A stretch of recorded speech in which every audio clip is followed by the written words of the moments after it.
Sobat pasti tahu bintang film yang satu ini kan? Ya, ini adalah Daniel Radcliffe, aktor yang memulai debut aktingnya di usia 10 tahun dengan film perdana berjudul The Tailor of Panama. Di usia 11 tahun, dia membintangi film Harry Potter, di mana saat itu Radcliffe menjadi salah satu aktor dengan bayaran tertinggi di dunia selama pembuatan film Harry Potter. Radcliffe mendapatkan ketenaran, popularitas, dan penghargaan serta pujian kritis di seluruh dunia atas perannya tersebut. Menyusul keberhasilan di Harry Potter, Radcliffe kemudian banyak membintangi film lainnya seperti Woman in Black, Kill Your Darlings, Frankenstein, Swiss Army Man, Now You See Me Too, Imperium, dan masih banyak lagi. Terus film yang mana yang akan saya share pada kalian hari ini? Nah, salah satu film yang disutradarai oleh Greg McLean yang berjudul Jungle.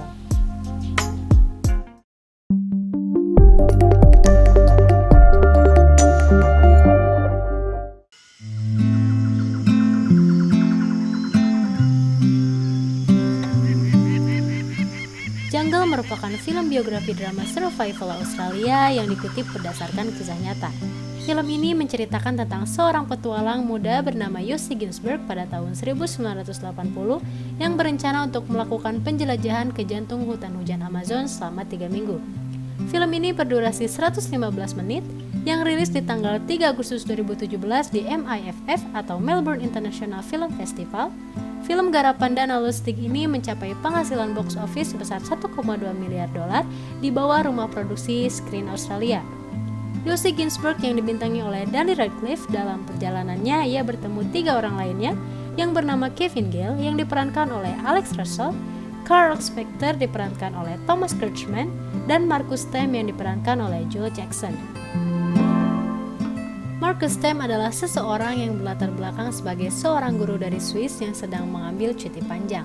Kevin Gale adalah seorang penjelajah dan fotografer yang merupakan teman lama dari Marcus. Sementara Carl Spector adalah sebagai pemandu yang ikut bersama mereka menembus hutan Amazon. Film ini sendiri lebih berfokus kepada Yossi yang harus bertahan sendirian setelah terpisah dengan temannya di hutan. Yossi Ginsberg bertemu dengan Marcus pada saat akan menyeberangi sebuah danau menggunakan perahu dengan warga sekitarnya menuju ke La Paz. La Paz adalah kota pusat pemerintahan negara plurinasional Bolivia. Mereka berkenalan setelah Yossi membantu Marcus yang hampir ketinggalan perahu untuk melakukan penyeberangan. Sesampainya di area Camp La Paz, Yossi dan Marcus pergi ke area sekitar penduduk di sana. Mereka bertemu dengan Kevin Gale. Kevin Gale adalah teman lama Marcus yang tidak disangka-sangka mereka bertemu di sana. Kemudian Marcus pun memperkenalkan Yossi dengan Kevin. Mereka berbincang menceritakan tentang satu sama lainnya.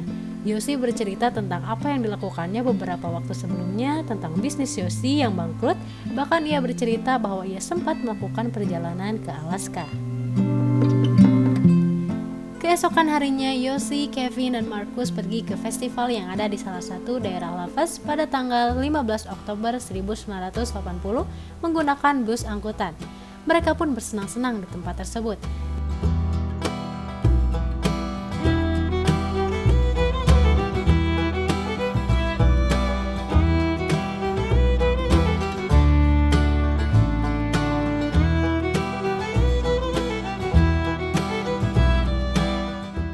Di sini Yossi bertemu dengan Carl Spector. Carl menceritakan bahwa ada suku Indian di pedalaman hutan Amazon, suku yang amat natural, suku liar yang belum pernah terlihat sebelumnya yang memiliki tambang emas. Hidden World, Carl menyebutnya tempat tersebut. Seusainya mereka berbincang, Yossi menemui Marcus dan Kevin dan menyampaikan kepada mereka bahwa ia bertemu dengan Carl dan menceritakan tentang suku Indian tadi. Yossi sangat antusias untuk mengunjungi suku tersebut, bahkan Yossi memujuk Marcus dan Kevin untuk ikut mengunjungi tempat tersebut. Sempat dibantah oleh Marcus bahwa ini ide yang sangat konyol.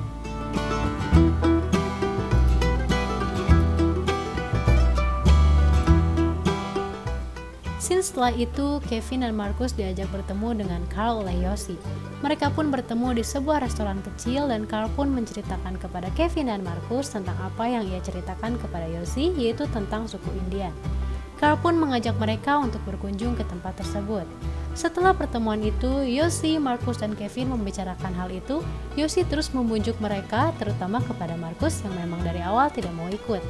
Pada akhirnya, Marcus dan Kevin pun menyetujui untuk ikut. Mereka berempat kemudian berbelanja persediaan dan juga keperluan untuk perjalanan ke sana. Mereka berkemas-kemas dan mereka pun berangkat pada tanggal 4 November 1980 menggunakan pesawat kecil menuju perkampungan bernama Apollo.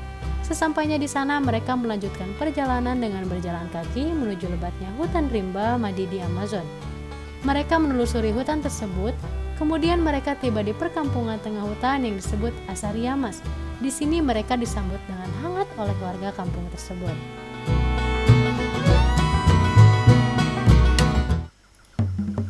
Singkat cerita, mereka melanjutkan perjalanan dan bermalam dengan membuat perapian dan camp. Di keesokan harinya, mereka melanjutkan perjalanan kembali. Kaki Markus yang sudah terluka karena lecet sebelum sampai di Asariamas kini semakin parah sehingga Kevin dan Yosi menawarkan sebagian barang yang dibawa Markus akan dibawa oleh mereka dan mereka pun beristirahat sejenak di pinggiran sungai sambil melihat seberapa parah luka lecet kaki Markus. Carl, Kevin, dan Yosi, mereka bertiga mendiskusikan apa yang terjadi dan seberapa parah kaki Markus. Mereka membuat rencana bahwa Carl berpikir tidak memungkinkan perjalanan ini dilanjutkan karena mustahil dalam kondisi Markus yang terluka seperti itu. Maka Carl akan membawa Markus kembali ke desa Asariamas dan menunda perjalanan sampai kaki Markus sembuh. Tetapi Carl juga menyampaikan bahwa kembali ke Asariamas membutuhkan waktu 2-3 hari dan ini mustahil untuk Markus berjalan selama itu. Mereka pun memutuskan tetap melanjutkan perjalanan karena Yosi dan Kevin tidak setuju membatalkan perjalanan dan lebih memilih melanjutkan dengan menelusuri jalur sungai dengan membuat rakit dan mereka pun melanjutkan perjalanan mengikuti jalur sungai. Arus yang semakin deras membuat Carl berpikir bahwa ini terlalu berbahaya dan ia tidak pandai berenang, sehingga Carl memutuskan untuk kembali dan membawa Markus yang terluka meski sempat mereka berempat mengalami percecokan. Singkat cerita, mereka pun berpisah.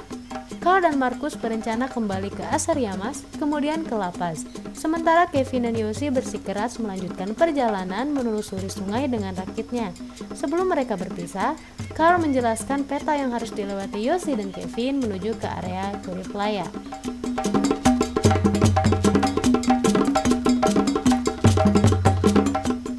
Sungai yang awalnya begitu tenang dilewati oleh mereka berdua, kini beralih menjadi sungai yang arusnya sangat deras. Rakit yang mereka tumpangi pun terseret sehingga menabrak batu di tengah sungai dan stuck di antara arus dan juga batu.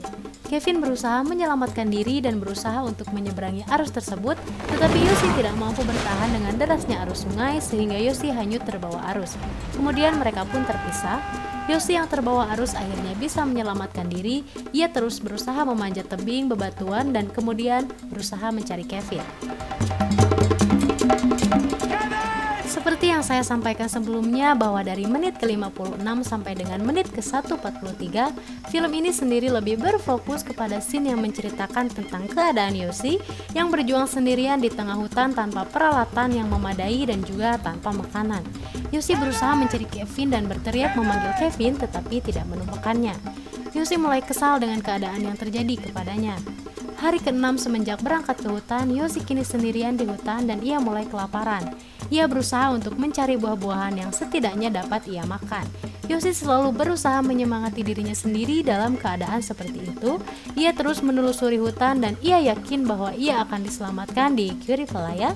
Oleh karena itu, ia tetap bersemangat berjalan dan terus berjalan di tepian sungai.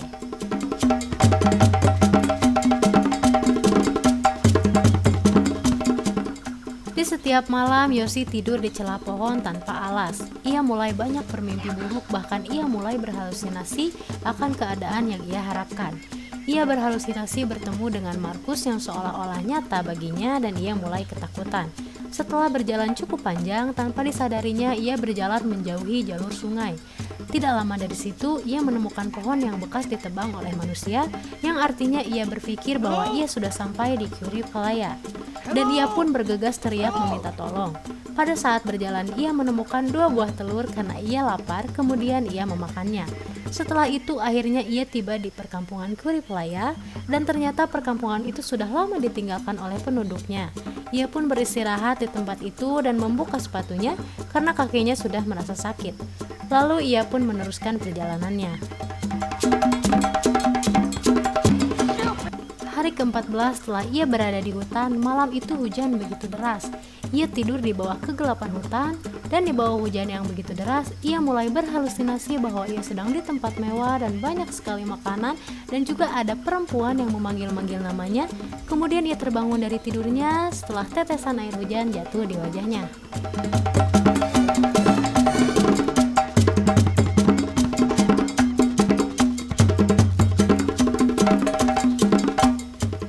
Di scene yang berbeda, ternyata Kevin hanyut pada saat berusaha mencari Yoshi dan dia ditemukan oleh dua orang yang sedang berburu.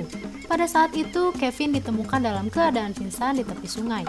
Dua orang tersebut pun menolongnya dan membawanya ke Rurrenaback. Rurrenaback adalah perkampungan yang jaraknya 120 mil dari Curry Playa. Kevin menceritakan semua yang terjadi padanya kepada keamanan di sana, bahkan ia meminta bantuan keamanan di sana untuk mencari temannya Yoshi, dan ia pun berangkat dengan pesawat kecil untuk mencari Yoshi, tetapi tetap tidak berhasil. Kepala keamanan mempertemukan Kevin dengan Tico. Tico adalah nelayan yang tahu persis area Curry Playa. Tico sempat menolak dengan tawaran apapun, tetapi tekad Kevin begitu kuat sehingga Tico mau membantu Kevin untuk membantu mencari Yoshi menggunakan boatnya.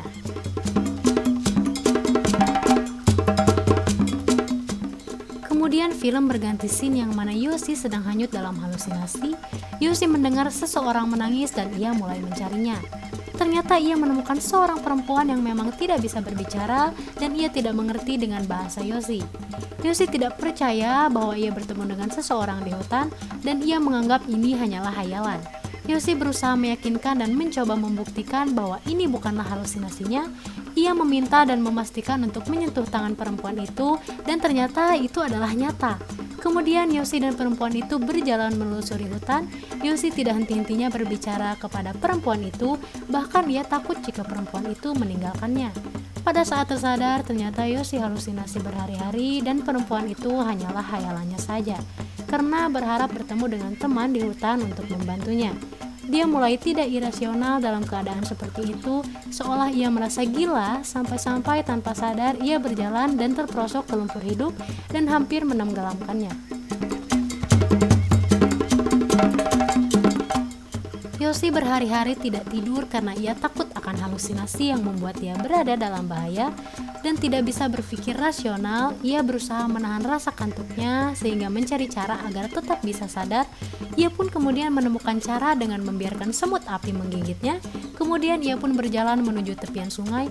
Saking putus asanya, bahkan seekor kura-kura pun dianggap sebagai teman yang dapat membantunya. Ia pasrah dengan keadaannya dan ia berpikir bahwa ia akan berakhir di tempat itu.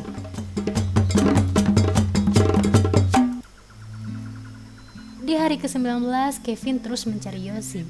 Ia sampai ke tepian sungai yang sudah tidak bisa dilewati oleh boat Tico, dan Kevin pun menyerah untuk melakukan pencarian.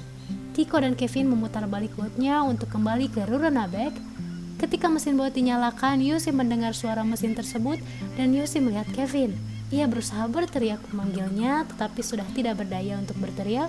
Yoshi hanya bisa berdiri dengan tubuh yang bergetar. Untungnya Kevin menoleh ke belakang dan Kevin pun melihat Yoshi. Dan Yoshi pun ditemukan dengan keadaan yang mengenaskan. Kemudian Kevin membawa Yoshi ke Rurrenaback dan film pun berakhir.